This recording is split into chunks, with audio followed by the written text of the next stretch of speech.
গণঅভ্যুত্থানের বর্ষপূর্তি উপলক্ষে বিএনপির কেন্দ্রীয় কর্মসূচি হিসেবে নোয়াখালী জেলা বিএনপির আয়োজনে ঐতিহাসিক বিজয় র্যালি অনুষ্ঠিত হবে। সকলকে ধন্যবাদ বন্ধুরা, একটু ধৈর্য ধরেন, ইনশাল্লাহ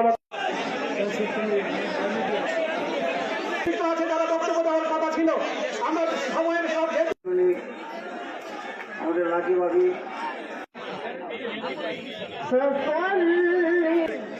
জনাব সাবেক মেয়র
Rastana